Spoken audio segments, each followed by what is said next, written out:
Uh, Going into my last year, especially this week, I think someone told me, congratulations on your first game, and that kind of hit home for me. Right now, putting on the jersey means absolutely everything.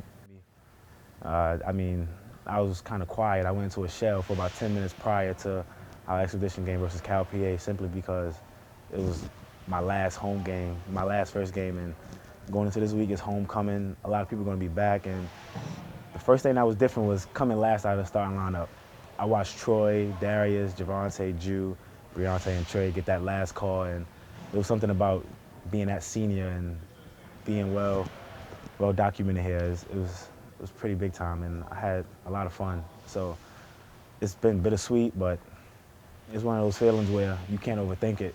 You got to know that you did all you can do, and you can't think too far ahead in the future. Right now, I'm focused on November 13th, and from there on, I'm not necessarily trying to figure out what I'm gonna do after college just yet. I'm really just trying to focus in on the season. And in times like this where I gotta speak about it, I get a little emotional just simply because this is my last time around. And when I talk to the guys, I talk about everything I've done here at VCU as far as on and off the court.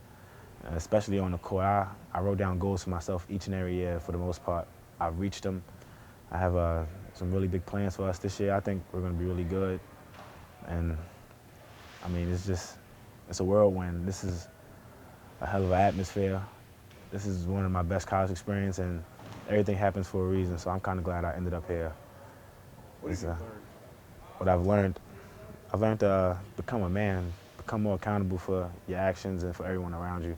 It's not always just about you. And growing up in my situation, being an only child for 10 years, everything was about me. Everything was gravitated towards what I wanted. And then coming here, having brothers, knowing that your actions dictate the rest of the team, you can't do anything detrimental to yourself or your family. There's areas where I really had to grow, and I did. There's consequences for them, and I've learned. And most importantly, I just learned how to become a man. I've learned so much academically, about my game, my craft, things I got better at, but most importantly, I think I really matured over my 4 years. I think one thing I really hang my hat on is the relationships I made off the court with professors, people in the community, just some of the things I was able to do, outreach programs, and that's something I really hang my hat on and I have a lot of pride in because I think I made an impact to an extent. I may be selling myself short because I really, really took pride in trying to change people's lives and tell my story, relate to others, and I think I made a lot of some really good friendships off the court.